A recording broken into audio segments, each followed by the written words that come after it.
Een heel goede morgen en welkom bij het pensioendilemma, de stem van een generatie. Bonjour et bienvenue à la conférence Le dilemme des pensions, la voix d'une génération. Il s'agit d'une conférence de presse de Pensio Plus, Assuralia et Calabout Collectif. Au cours de leur avenir, nous vous présenterons quelques chiffres déconcertants issus d'une des plus grandes études réalisées ces dernières années sur notre pension. Ou plus exactement, la pension des personnes, des pensionnés de l'avenir, des jeunes d'aujourd'hui. C'est ça. Als sociale verzekering vormt het pensioensysteem een sociaal contract dat houvast moet bieden voor iedereen, jongeren zowel als ouderen, actieven zowel als gepensioneerden. Dat lees ik hier af, want zo staat het in het regeerakkoord van onze huidige federale regering, die tegen september werk wil maken van een grote pensioenhervorming. Een sociaal contract, een houvast voor iedereen, dat zijn grote woorden. Maar hoeveel vertrouwen heeft de jonge Belg van vandaag in dat contract voor de toekomst? À quel point sommes-nous bien informés, sommes-nous sûrs de nous en matière de constitution de notre pension et quelles sont les pierres d'achoppement en la matière? Wat zijn de mogelijke struikelblokken? Laissez-moi vous donner un bref aperçu de notre système des pensions. Comme vous le savez peut-être, il se compose de 4 volets, 4 piliers. Er zijn 4 pensioenpijlers, dat weten jullie wellicht. Ten eerste, la pension légale, het wettelijk pensioen dat je van de overheid krijgt, maar dat lang niet volstaat om je levensstandaard te behouden. Ten tweede, l'assurance de groupe, ou le fonds de pension de votre employeur. Je eigen pensioenfonds van je werk of de groepsverzekering, of als je zelfstandige bent, het vrij aanvullend pensioen of de individuele pensioentoezegging. Dat is de tweede pijler. Ten derde, l'épargne pension, het pensioensparen. En ten vierde, vos propre économie, je eigen spaarcenten of je villa in Toscane. Of je huis, of je appartement, dat telt ook. Maar laten we het vooral over die tweede pijler hebben vandaag. Stortingen van je werkgever in een groepsverzekering of een pensioenfonds, dat wil het regeerakkoord flink zien groeien en zelfs op veel vlakken veralgemenen. En dus is het cruciaal dat we ook weten wat de verwachtingen van de jongeren van vandaag over die tweede pensioenpijler precies zijn. En wij vroegen het dus aan, hou je vast, 1766 jonge Belgen. Wat weten zij over hun pensioen? Hoe kijken ze ernaar? Nous avons interrogé, tenez-vous bien, 1766 jeunes Belges. Que savent-ils au sujet de leur pension? Want het gaat tenslotte over hun oude dag. En ik kan al verklappen dat je van sommige resultaten van je stoel zal vallen. Dat was bij mij alleszins het geval. Er is wantrouwen, er is onrust en er is vooral veel werk aan de winkel. Mes invités aujourd'hui sont non seulement des experts du premier plan, mais aussi les co-initiateurs de cette étude. Et ils sont présents en premier lieu pour répondre tout à l'heure à vos questions. Je souhaite à présent vous les présenter. Philippe Net, président de Pensio Plus. Philippe, peux-tu nous résumer ce qu'est Pensio Plus et ce que vous faites, s'il vous plaît? Merci Tom. Voilà. Soyez la bienvenue. Bienvenue à ce débat sur les pensions. Pensio Plus est la fédération qui représente les intérêts des fonds de pension. Les fonds de pension gèrent les engagements de pension qui s'inscrivent dans le cadre de votre carrière professionnelle. Par exemple, ceux d'une entreprise ou d'un secteur dans lequel vous êtes employé. Environ 2,2 millions d'employés et d'indépendants sont affiliés au sein d'un fonds de pension. Merci Philippe. En Hilde aan mijn linkerkant, Hilde Vernaaien namens Assuralia. Hilde, wie zijn jullie en wat doen jullie? Wel, ook goedemorgen allemaal en dank voor uw talrijke aanwezigheid deze morgen voor dit interessant onderwerp. Assuralia is de Belgische Federatie van Verzekeraars, maar dat weten jullie waarschijnlijk. En waarom zijn wij hier vandaag? Ja, als we het hebben over pensioenen, het is nogal evident dat verzekeraars een belangrijke speler zijn in de opbouw van de tweede, derde en vierde pijler van pensioenen. Absoluut. Philippe, we gaan dadelijk in de cijfers van dat onderzoek duiken en ik heb het al een klein beetje weggegeven. Er zitten een paar heel straffe vaststellingen in. Waarom moest dat onderzoek volgens jullie gevoerd worden? Wel Tom, u heeft al verwezen naar het regeerakkoord en ik denk ook dat de sector, hier vertegenwoordigd door bij de pensioeninstellingen, zowel dus de groepsverzekeraars als de pensioenfondsen. Wij willen uiteraard dat het bedrijfspensioen voor iedereen toegankelijker wordt. En uiteraard ook verder kan groeien, want het een hangt met het andere samen. Toegankelijkheid en groei hangt uiteraard samen. Iets dat niet toegankelijk of onvoldoende toegankelijk is, kan uiteraard ook niet groeien en veralgemenen. En we hebben gezien, en u zult straks zien ook in mijn verdere toelichting, dat het ook een noodzaak is. Een noodzaak voor iedereen om een voldoende pensioeninkomen te hebben. Dus de som van eerste en tweede pijler moet dus voor elke werknemer leiden tot een geschikt pensioeninkomen. Nu is het debat van pensioenen niet alleen een zaak van 50-plussers. We dienen de jongeren een stem te geven in het pensioendebat. En vandaar dat wij marktonderzoeker Callebaut hebben gevraagd een onderzoek te voeren om te peilen naar de percepties rond pensioen en aanvullende pensioenen. Juist bij die jongeren van 18 tot 40 jaar. En dat onderzoek zullen we jullie straks, of zal dus door Callebaut collectief, door het researchteam gepresenteerd worden. Omdat we niet anders kunnen, omdat het een noodzaak is. Hilde, pourquoi Suralia a-t-elle également apporté sa collaboration à la réalisation de cette enquête, de cette étude? Bien, comme je l'ai déjà dit, le secteur d'assurance est un acteur important dans les piliers complémentaires de la pension, principalement dans le deuxième pilier. Donc, le deuxième pilier pour le secteur d'assurance, ça représente chaque année 6,45 millions de primes, donc réparties sur des employeurs au profit de leurs employés ou des indépendants, et c'est au total un peu plus de 85 milliards de réserves. Et donc, il est évident pour nous que connaître les préoccupations et les besoins des affiliés ou des futurs affiliés dans des plans de pension est primordial pour pouvoir adapter notre offre de services et mieux faire dans le futur pour contribuer donc à cette pension complémentaire. Merci Hilde. Nous prendrons dans un instant tout le temps de répondre à vos questions. Vous pouvez les poser dans la chatbox de ce streaming. À l'issue de cette conférence de presse, Hilde, Philippe et leurs collègues seront également disponibles pour des interviews ou de plus amples discussions. Aucune question n'est superflue. N'hésitez pas à faire part des vôtres. Zometeen nemen we uitgebreid tijd voor jullie vragen, want daar draait deze persconferentie natuurlijk om. Je kan die stellen in de chatbox die bij deze stream hoort. We gaan er zoveel mogelijk live beantwoorden en anders voorzien we je later met veel plezier van een antwoord. Na afloop van deze persconferentie zijn Hilde, Philippe en hun collega's ook beschikbaar voor interviews of voor verdere gesprekken. Dus laat maar komen, geen enkele vraag is overbodig. Jullie zijn zeer, zeer welkom. Daarvoor zijn we hier vanochtend. We beginnen bij het begin. Ik heb het daarnet al heel snel gedaan, maar Philippe is daar veel beter voor geplaatst. Hoe werkt dat pensioen vandaag? En hoe hoog is de drempel waar we allemaal op een dag over moeten? En ook dat levert al een paar schokkende cijfers op. Philippe, emmène-nous un instant dans le monde merveilleux de la constitution d'une pension, s'il vous plaît. Merci beaucoup, Tom. Voilà. Les pensions nous concernent tous. On l'a déjà dit dans notre introduction, le sujet se situe entre la solidarité et la responsabilité. Et les deux sont indispensables. Il ne s'agit pas d'une histoire de choisir l'un ou l'autre, mais bien de lier ces deux éléments d'une histoire intégrée.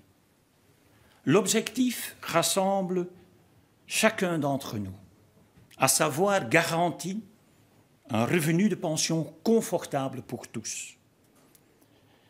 Mais la lisibilité, la prévisibilité et ainsi la stabilité sont essentielles pour la confiance de la pension. Quand on parle sur le sujet des pensions, et je pense que Tom a déjà bien fait référence à l'architectuur des 4 piliers. Voorbeelden in het buitenland tonen aan dat een te grote afhankelijkheid van een van die 4 pijlers het vertrouwen ondermijnt. In België hebben we het geluk van eigenlijk te kunnen steunen op die 4 pijlers en die relatief goed gespreid zijn. Nu, het is evident over goede pensioenopbouw van het pensioen inkomen gebeurt en hoe de spreiding is over die 4 pijlers, dat inderdaad de meningen uiteenlopen. Maar één ding staat vast, dat de mix de beste garantie is voor een duurzaam pensioen. Nu, we gaan nu in het verdere verloop focussen op de eerste en tweede pijler. Waarom? Omdat deze eerste en tweede pijler de basis zijn voor solidariteit en verantwoordelijkheid. Solidariteit van de hele bevolking en anderzijds ook solidariteit op het niveau van het bedrijf of de sector waarin u te werk gesteld bent. Pour comparer les pensions, on prend toujours un point de référence. Et comme point de référence, on prend très souvent le taux de remplacement. Le taux de remplacement, c'est le taux qui fait le rapport entre votre pension et votre dernier revenu de travail.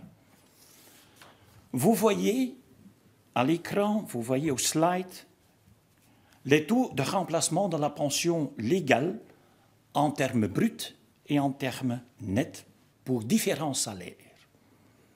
Nous présentons ici les ratios de remplacement de la médiane avec un salaire annuel moyen de 50 000 €, quelqu'un qui gagne 25% de moins, de 37 500, ou quelqu'un qui gagne 50% plus que la médiane, 75 000 € par an. Pour compenser cette perte, quand on voit les chiffres du taux de remplacement, entre 67% et pour le salaire le plus élevé, 48%, on voit quand même que les gens doivent épargner davantage pendant toute leur carrière. Vous devez contribuer entre 11 et 18% de votre salaire pendant votre carrière pour continuer votre standard de vie en termes nets. Vous voyez aussi bien clair que les revenus plus élevés connaissent une baisse plus sévère en raison du plafond salarial intégré dans le calcul de la pension légale, et ils doivent d'épargner davantage plus que les salaires faibles. Plus que le salaire dépasse le plafond, plus le taux de remplacement de la pension légale est faible.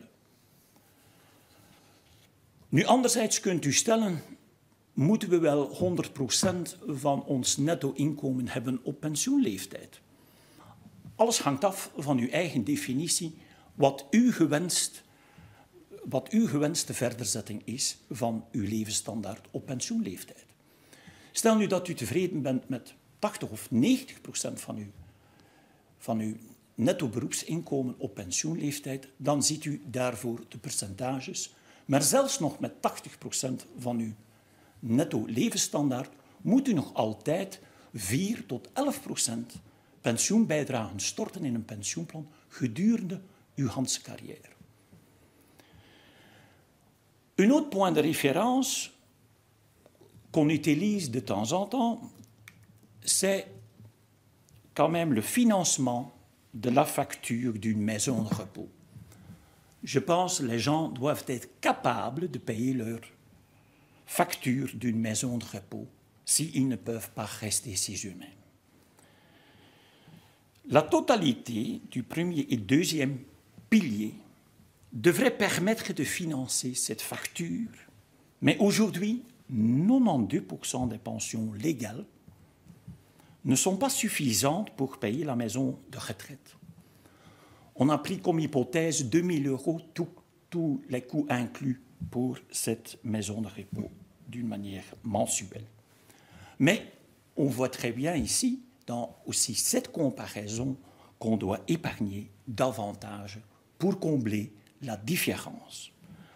Tout ce qu'on prend comme point de référence, c'est bien clair que la pension est une histoire qui concerne toutes les générations et qui ne sont pas liées au premier ou deuxième pilier, mais bien évidemment au premier et deuxième pilier.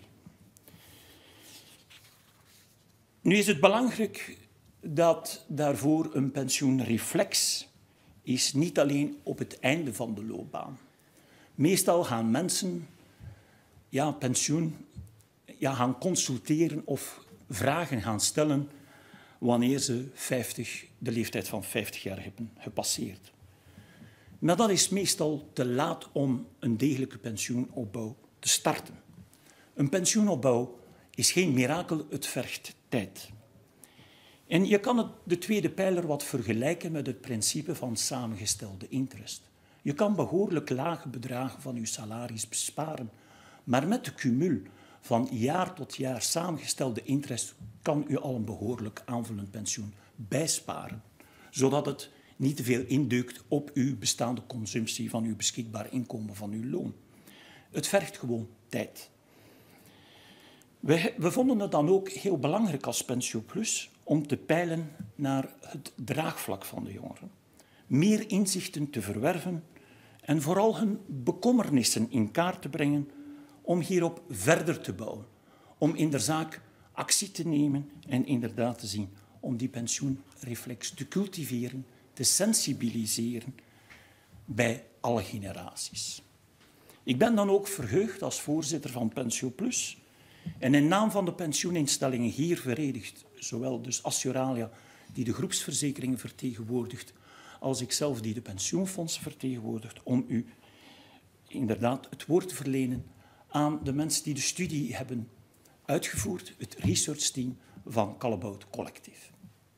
Dankjewel, Philippe. En dat zijn toch sprekende cijfers. Er is een gat dat moet overbrugd worden, maar hoe kijken de jongeren van vandaag naar hun pension gap van de toekomst? Dat is wat we bevraagd hebben. Weet ondertussen ook, en er zijn er al een paar binnengekomen, dat je je vragen mag stellen in de chatbox. Posez vos questions dans le chat. En dan beantwoorden we die straks. Maar eerst de cijfers. Een studie over jonge Belgen die we u gaan laten presenteren door 2 jonge Belgen die de bevraging ook mee hebben uitgevoerd. Les chiffres de notre enquête présentés par 2 jeunes Belges, Audrey et Jonathan, et un avertissement à l'avance. Certaines figures vont vous faire mal aux yeux. Goeiedag allemaal. Ik ben Jonathan en u ziet ook mijn collega Audrey. Beiden zijn we sinds enkele jaren analyse bij Callebaut Collectief en we hadden het genoegen om in opdracht van PensioPlus en Assuralia de data-analyse op ons te nemen van het perceptieonderzoek bij onze eigen generatie werd uitgevoerd. Samen presenteren wij u de komende 15 minuten de resultaten van deze studie. Het onderzoek werd opgesteld rond de onderzoeksvraag waar de jonge Belg zich vandaag situeert ten opzichte van het pensioen. Daarvoor werd in de periode november-december door fieldpartner Dynata een online enquête afgenomen bij een representatieve sample van 1800 18 tot 40-jarige Belgen.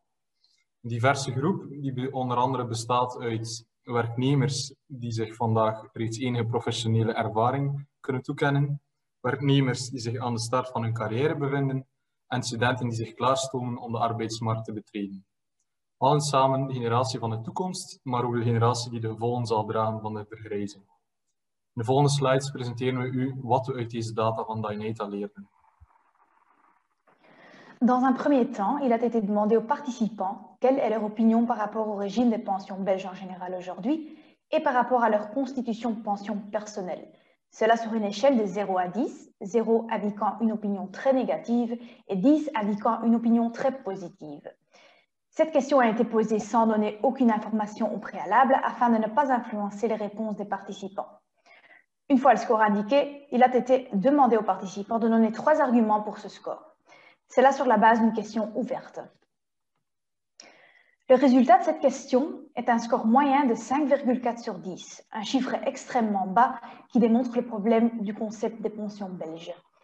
Cela nous semble donc être un signal frappant. Il est donc important d'étudier plus en détail ce qui est à la base de cette faible perception du concept des pensions belges au sein de notre génération.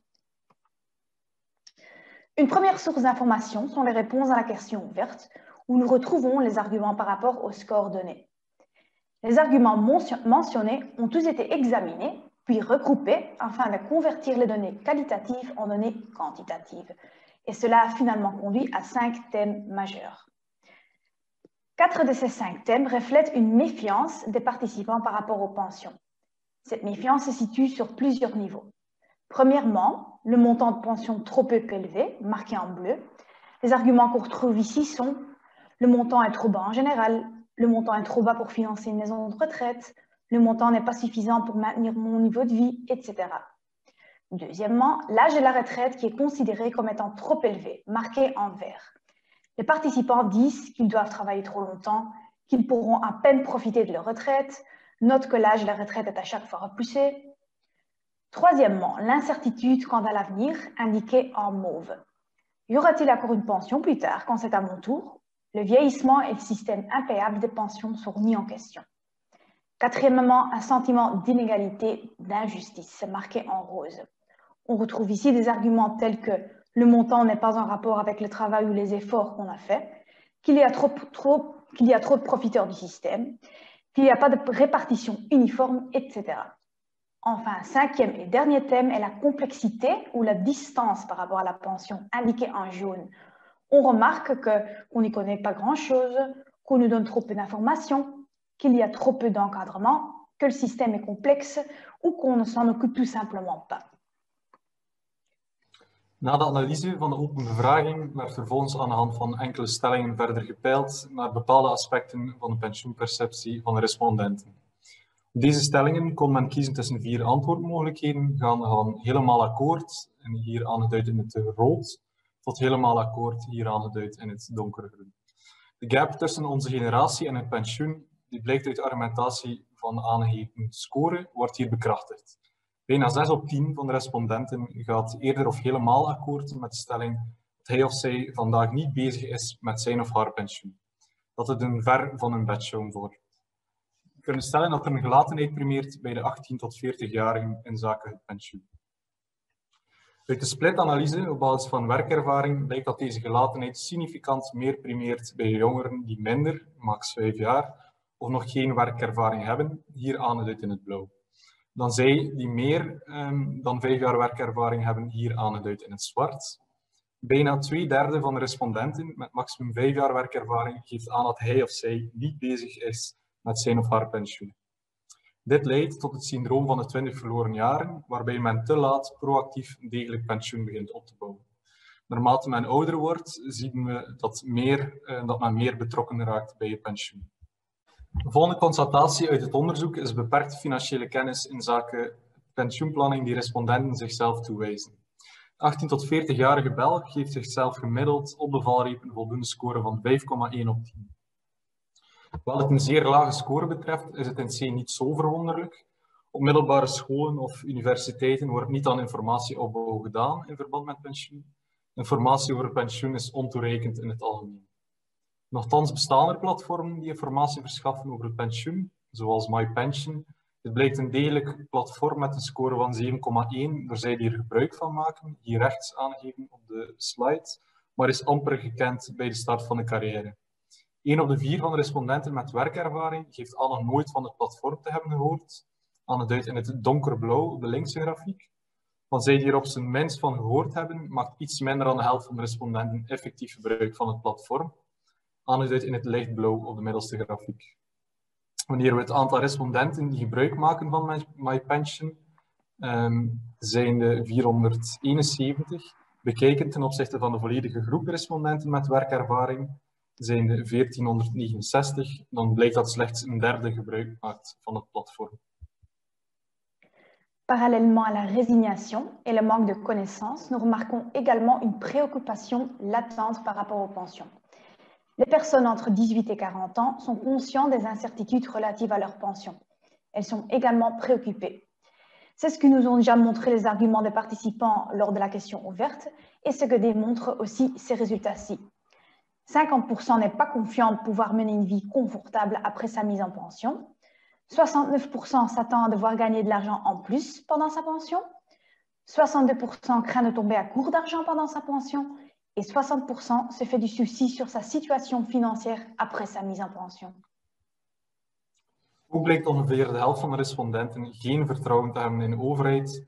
Dit zowel wat betreft de contractbetrouwbaarheid om de pensioenen te blijven kunnen uitbetalen, als de hoogte van de pensioenuitkering.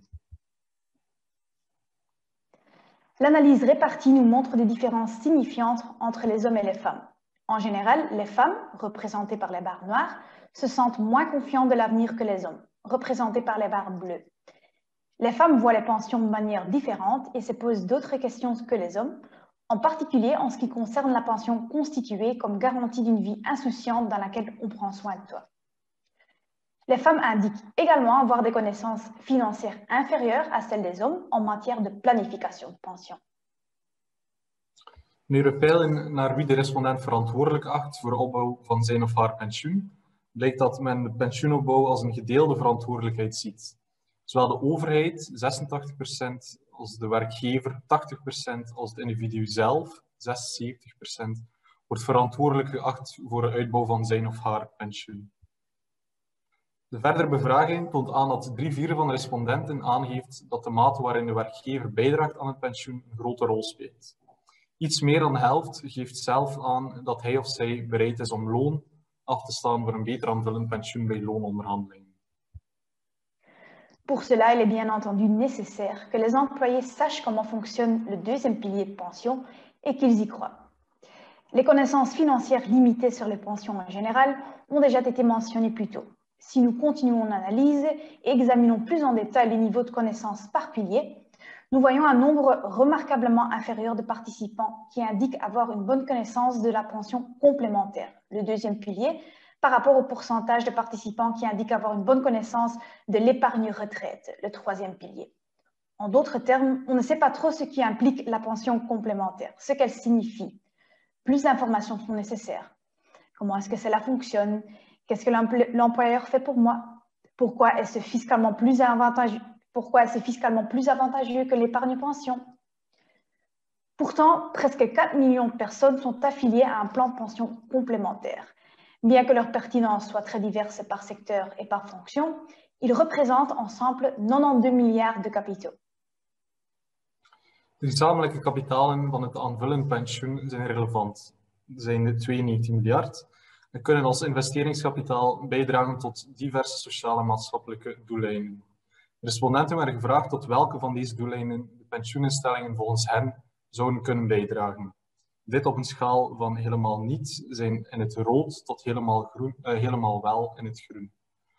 Dit konden respondenten aangeven voor een betere uitbouw van de zorg, economische groei, zoals de relance van de economie na de corona, innovatie, mobiliteit, milieuinitiatieven en structurele infrastructuur. Uit de bevraging blijkt dat de respondenten voornamelijk een rol zien weggelegd voor een betere uitbouw van de zorg, 73%, en economische groei, zoals onder andere relanceprogramma's om na de corona-economie er opnieuw bovenop te helpen, zijn 67%. Uit de splitanalyse blijkt dat het draagvlak voor de verschillende investeringsdoeleinden het grootst is bij de jongere generaties, hier aangeduid in het blauw. Dan bij de oudere generaties van de sample, hier aangeduid in het zwart. Hoe jeugdiger, hoe socialer men zich opstelt. Hoe verder gevorderd in de carrière, hoe meer men focust op de eigen situatie. Enfin, l'âge de la retraite s'avère également difficile, comme le montrent ces résultats.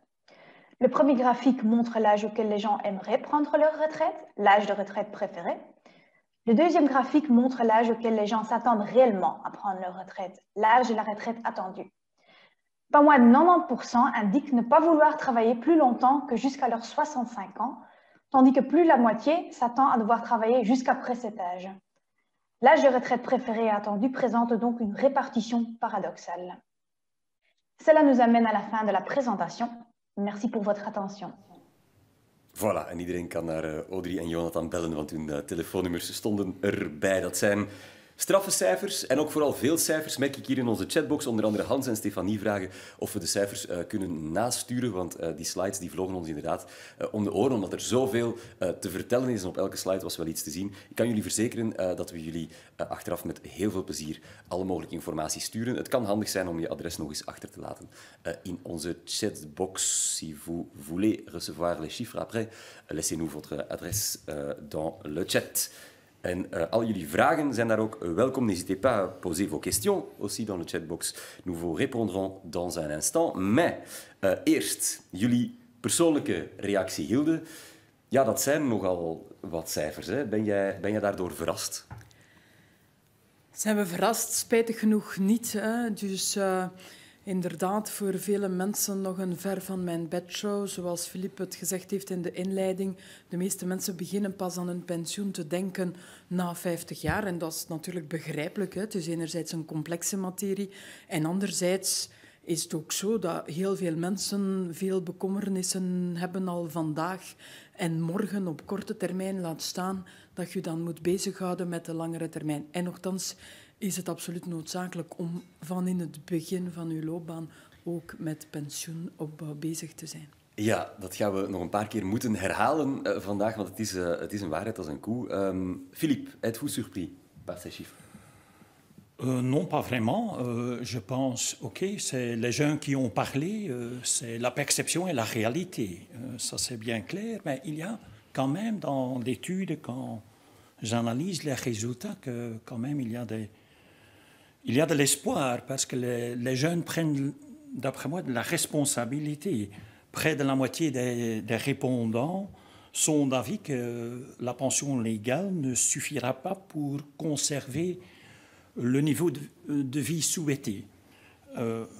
Les personnes de 18 ans à 40 ans perçoivent les pensions comme une responsabilité partagée, tant les pouvoirs publics, les employeurs et que l'individu lui-même sont tous considérés responsables pour la constitution de pension. C'est quand même un de ces résultats qui sont remarquables, qui ne disent pas c'est votre responsabilité comme État. Non, on est tous responsables pour sauvegarder une pension nécessaire et pour tout le monde, pour tous. De l'autre côté, je vois aussi que, bien que 3/4 des personnes interrogées indiquent que la pension complémentaire joue un rôle majeur dans les négociations salariales, je trouve ça c'est un chiffre qui m'a vraiment étonné, que les gens sont intéressés. Et d'autant plus qu'ils disent et qu'ils ajoutent qu'ils veulent même céder, que plus que la moitié veulent céder une augmentation salariale ou renoncer à cette augmentation pour juste avoir une pension ou pour mettre plus de primes pour avoir une pension, pour une meilleure pension complémentaire. Et je trouve que ces chiffres sont quand même remarquables à ce niveau-là. Steven bevestigt dat hij zegt erg interessant. Dankjewel voor dat compliment, Steven. Dat vonden wij ook. Maar, Philippe, ja, we willen onze verantwoordelijkheid nemen, wij jongeren. Want ik val ook in die categorie van 18 tot 40. Maar er is ook een soort onverschilligheid. Il y a clairement aussi beaucoup de l'indifférence. Hilde, 58% des 18 à 40 ans interrogés déclarent que la retraite est loin de leur vie quotidienne. Ils ne s'en préoccupent pas. Ils sont vraiment indifférents, ce que je reconnais un peu moi-même. Pouvez-vous comprendre cela? Mais oui, encore une fois, c'est vrai qu'il y a encore quelques années avant que ces jeunes, entre 18 et 40 ans, atteignent l'âge de la retraite. Et donc, on peut très bien comprendre que ce n'est pas leur préoccupation première. Pourtant, on sait que ce n'est que quand on s'en préoccupe dès le plus jeune âge qu'on arrive à constituer ce qu'on appelle ce revenu de remplacement à un niveau suffisant. Et donc, il y va de sensibiliser, de communiquer, et c'est vraiment un devoir de tous les acteurs concernés, hein, donc les entreprises, mais aussi le système d'éducation, aussi les assureurs, les gestionnaires de fonds de pension. Je crois qu'il est vraiment important de pouvoir informer sur la nécessité de constituer cette pension complémentaire pour pouvoir combler le delta par rapport à une pension légale qui, là aussi, doit être renforcée autant se faire que peut et sur lequel aussi l'État doit donner de l'information. Alors, on le fait puisqu'aujourd'hui, il existe des outils qui permettent d'accéder à de l'information sur sa pension, sur les pensions complémentaires. Hein, c'est un système MyPension, on l'a déjà cité. Donc les outils digitaux vont nous aider à donner plus d'informations. Mais ce n'est pas suffisant. Il faut aussi que les jeunes aient confiance en ce qu'on va pouvoir constituer comme pension in fine. Confiance, ça veut dire qu'ils doivent comprendre le système, ça veut dire qu'il y a besoin de plus de transparence, de plus d'explications, de simplification vraisemblablement, parce que voilà, il faut avouer que c'est quand même une matière très très complexe. Et puis il faut que la pension complémentaire soit accessible. Alors pour être accessible, c'est vraiment de la sensibilisation, bien évidemment, des entreprises, mais on l'a déjà évoqué, des partenaires sociaux, parce que ça peut faire partie d'un ensemble de discussions autour de la rémunération maintenant, mais la constitution de pensions futures également. De nouveau, un rôle également pour les assureurs et les gestionnaires de fonds de pension. Mais cette accessibilité qui est inscrite aussi dans le programme du gouvernement, on sait que ce n'est pas si évident que ça à organiser, même si sur papier, ça semble une évidence. Et puis, et on l'a vu dans l'enquête aussi, un message qui parle aux jeunes, c'est que cet argent de la pension complémentaire, entre-temps, il est principalement investi dans de l'économie durable. Et ça, c'est un message important parce qu'en constituant sa pension complémentaire, non seulement on s'assure un avenir à un niveau de vie suffisant, mais par ailleurs, on contribue à la société en général, ce qui est quand même un message très très important pour les jeunes, quelque chose qu'ils veulent aussi, auquel ils veulent contribuer. Donc quoi, tous ces éléments devraient contribuer à plus d'intérêt et plus de préoccupation des jeunes dans leur pension future. Ja, tot nu toe een ver van hun bedshow, maar als we voor een beter juridisch kader zouden zorgen, betere toegankelijkheid en vooral voor duurzame investeringen inderdaad, dan kunnen we daar misschien samen iets aan doen. Ja, en het komt hier regelmatig terug, Philippe, in de vragen die binnenkomen. Posez vos questions, stel gerust die vragen in de chat. Is het niet gewoon te ingewikkeld? Ja, we geven het zelfs toe, hè. Wij jongeren, 5,1 op 10 geven we onszelf qua kennis van de pensioenplanning. Dat is zelfs naar mijn standaarden echt met de hakken over de sloot. We bakken er eigenlijk niks van en we geven het ook gewoon toe. We kennen niks van die pensioenen. Wel, het cijfer spreekt voor zich. Het is een zelfevaluatie door de jongeren. U ziet zelfs ook een verschil tussen mannen en vrouwen. Het gaat niet alleen over cijfers, het gaat over financiële gemoedsrust, denk ik. En het is breder.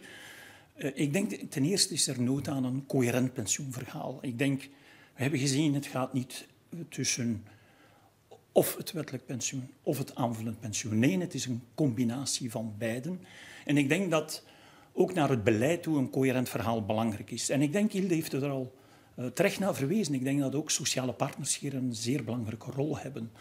Zodat werkgevers en vakbonden dat binnen de context van de salarisvorming in bedrijven en de mobiliteit van, en zeker, laten we zeggen, in de arbeidsorganisatie speelt het aanvullend pensioen een belangrijke rol. En daar ook is een belangrijke rol weggelegd.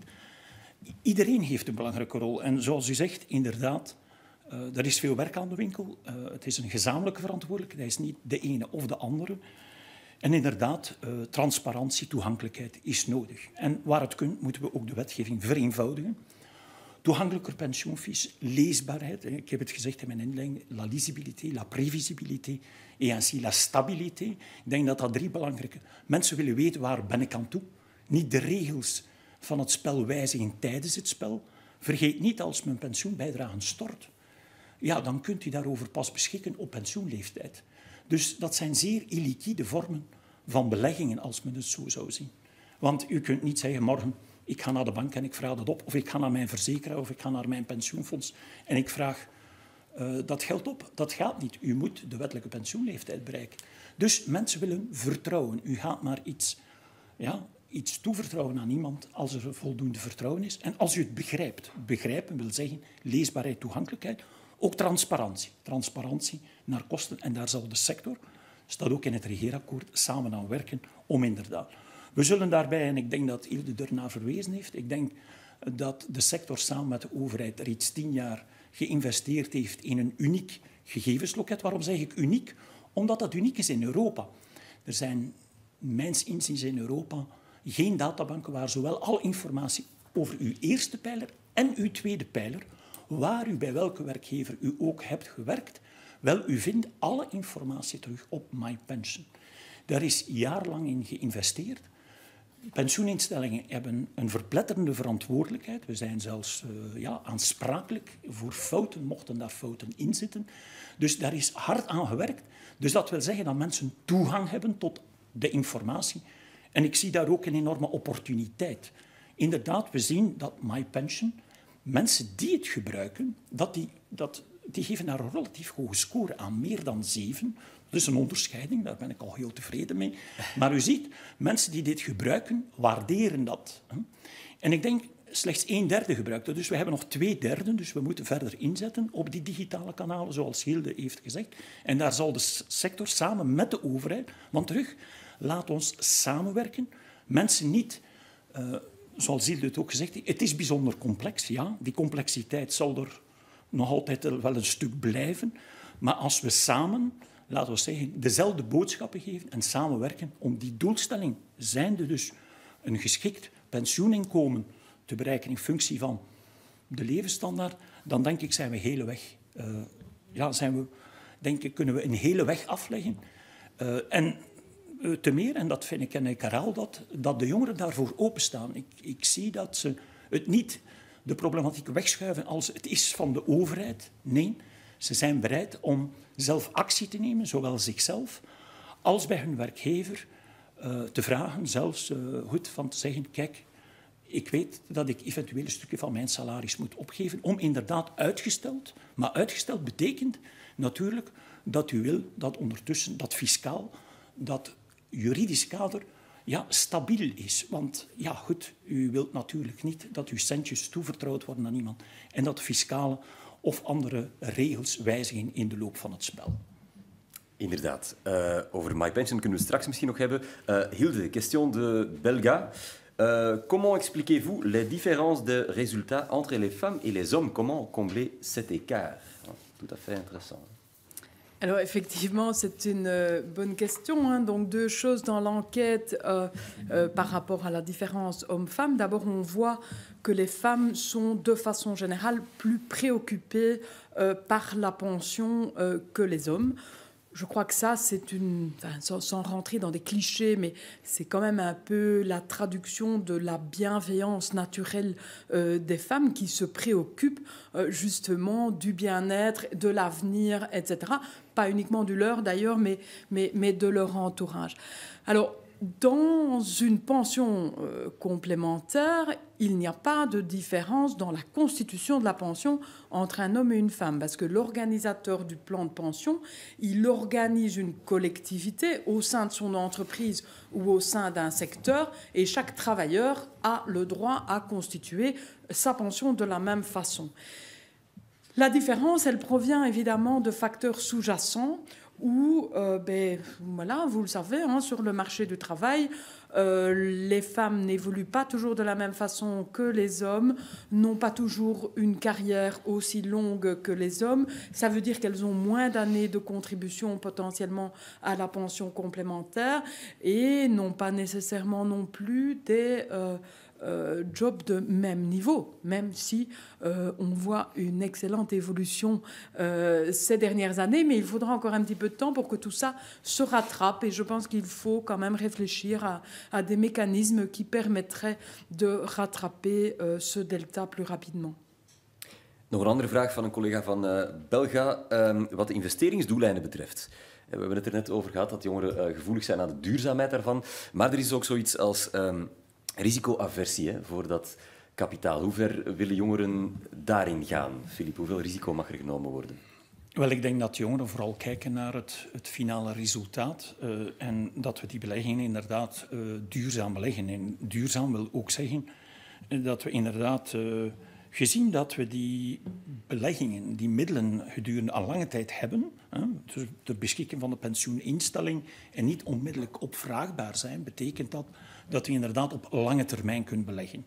Dat u dus minder afhankelijk bent van het risico van het moment of het risico van een tijdelijke beurscorrectie.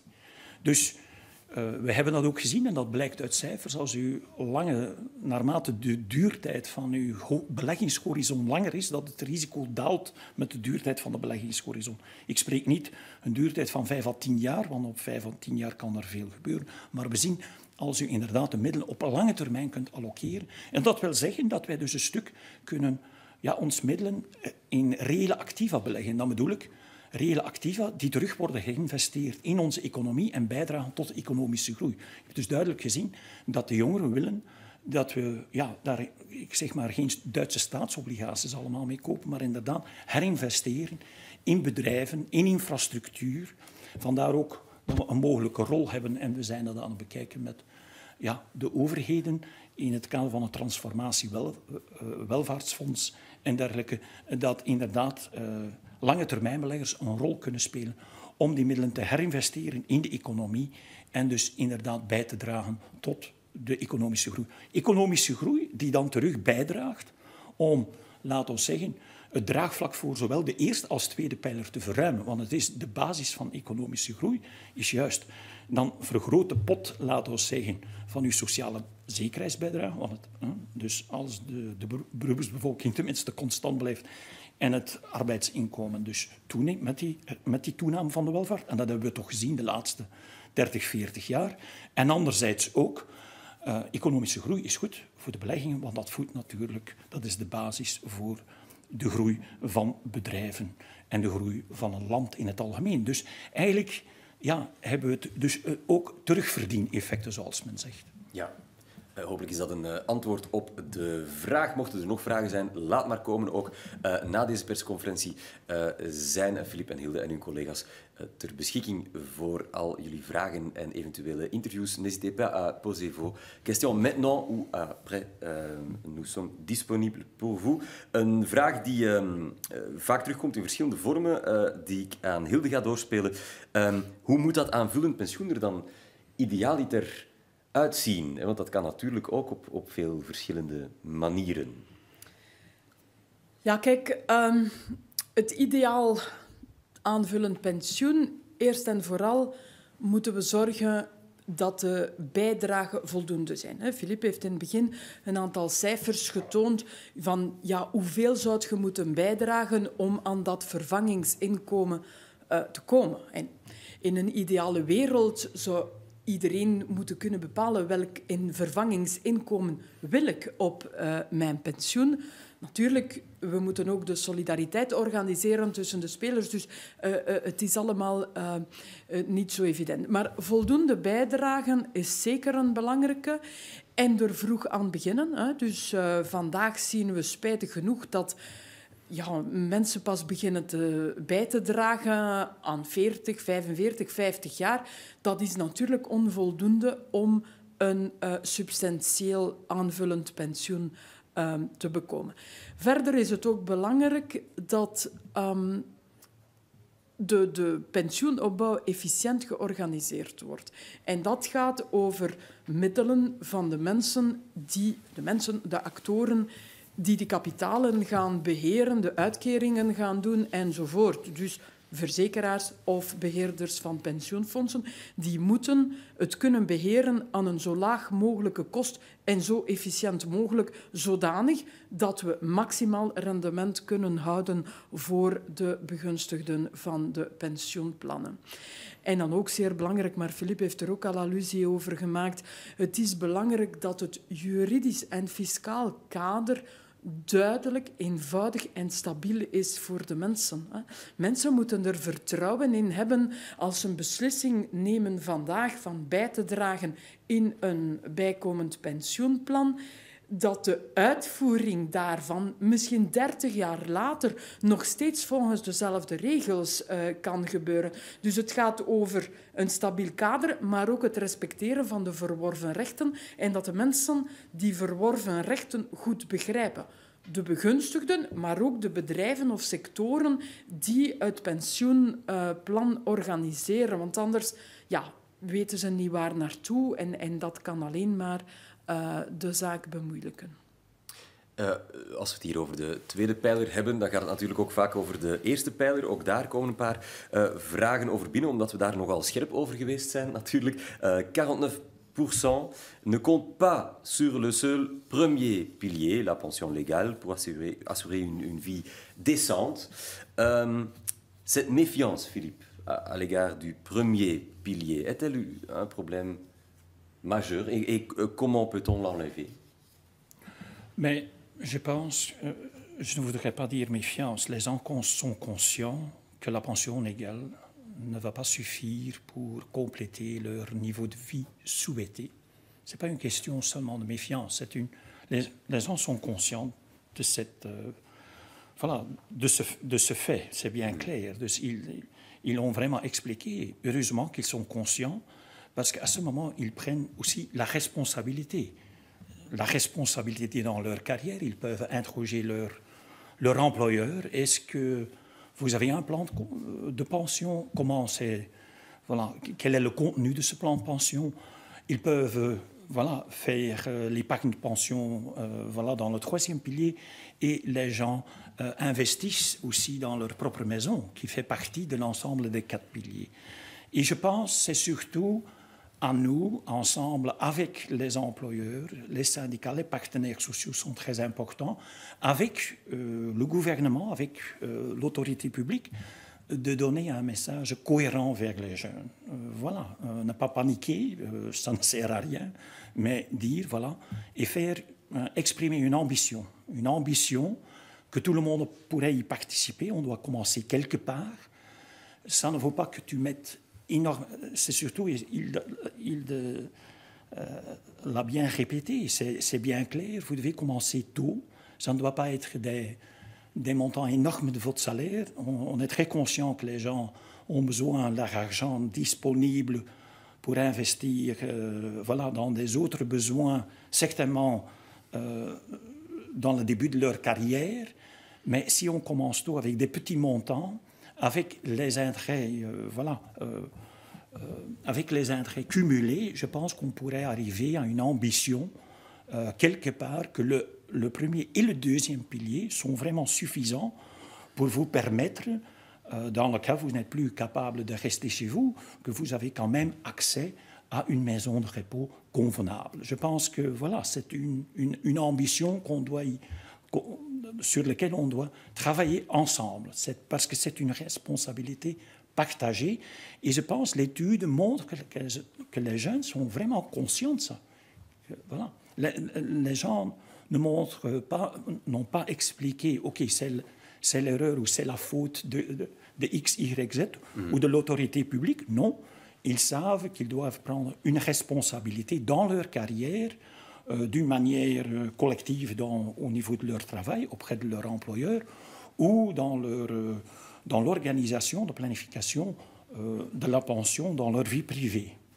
Une belle ambition. Laatste vraag, dernière question, ou plutôt c'est une suggestion. Ne faudrait-il pas rendre obligatoire l'investissement dans un deuxième pilier, toute indexation des rémunérations à venir, au moins jusqu'à un montant de 5% de la rémunération annuelle? Oui, je viens prendre la question. Bon, belle question d'abord. Je crois qu'ici, oui, question, suggestion, oui. Je ne vais pas me prononcer sur un pourcentage. Hein. Personnellement, je suis convaincue qu'il faudrait généraliser la contribution à un deuxième pilier. Le gouvernement a un rôle à jouer là-dedans. Voilà, le principe, en tout cas, est inscrit dans l'accord du gouvernement et on s'en réjouit. Par contre, après, définir les modalités, le pourcentage, etc., pour moi, c'est clairement une responsabilité des partenaires sociaux. Donc, ça doit rentrer, pour moi, dans les négociations entre employeurs et employés pour pouvoir déterminer quel serait le niveau acceptable dans le cadre de nos entreprises aujourd'hui et demain. Een groot man zei ooit... Wat hebben wij vandaag geleerd? Hilde Vernaaien van Assuralia, beroepsvereniging voor verzekeraars. Vat nog eens samen wat wij hier hebben proberen vertellen. Dank je wel, Tom. Wel, altijd moeilijk van zoiets samen te vatten waar er zoveel informatie gegeven is. Hè. Dus ik onthoud in ieder geval dat pensioenopbouw een en-en-verhaal is. Ik hoop dat jullie daarvan overtuigd zijn. Het is dus een sterke eerste pijler, een sterke tweede pijler, nog aangevuld met een derde en vierde pijler. Maar vooral die eerste en tweede pijler vormen de basis. En voor een sterk pensioen, om voor een sterk pensioen te kunnen zorgen, en we hebben het dan over die vervangingsratio, dat idealiter voor elk individu voldoende moet zijn, dan moeten alle stakeholders echt een rol gaan spelen in deze. En om het te kunnen doen, moeten mensen geïnformeerd worden, gesensibiliseerd worden, en zeker de jongeren, van bij het begin. Maar er moet ook een stabiel fiscaal en juridisch kader zijn. Men moet kunnen rekenen op verworven rechten, want anders is men het vertrouwen kwijt. Het is heel belangrijk dat mensen, als ze investeren in een bijkomend pensioen, er zeker van zijn dat ze voldoende waarde zullen terugvinden binnen 30 jaar. Hè. Dus vandaar dat juridisch kader, maar ook het goed omkaderen van die activiteiten binnen de verzekeringsmaatschappijen enerzijds en de pensioenfondsen anderzijds. En dan zijn wij grote vragende partij, maar ook zeker bereid om daar aan bij te dragen. De financiële educatie, en voor mij begint dat op humaniora-niveau, waar iedereen eigenlijk zo goed mogelijk bewust zou moeten zijn van het belang aan opbouwen van een pensioen. Goed begrijpen, wat is die eerste pijler? Wat mag ik daarvan verwachten? Wat kan ik verwachten van een tweede pijler? Hoe kan ik daar zelf iets aan doen? En wat zal ik daarnaast eventueel zelf nog moeten voor zorgen? Et ça avec un objectif, de faire en sorte qu'on perde le moins d'années possible au début dans la constitution de cette pension complémentaire. Et puis, last but not least, qu'on puisse, par toute cette constitution de pension complémentaire, contribuer à une société, une économie plus durable, ce qui, je pense, sera souscrit par l'ensemble des jeunes que nous avons pu questionner par rapport à leurs attentes de pension. Dankjewel, Hilde. En dus in de middelbare school al eens samen naar MyPension gaan kijken, dat is misschien wel aan te raden. Ik ben er recent ook nog geweest. Dankjewel voor alle vragen. Il y a encore des questions ici, mais on va vous assurer d'une réponse plus tard. Jullie krijgen allemaal antwoord nog op de vragen die hier binnenkomen van Hans en Gert, onder andere.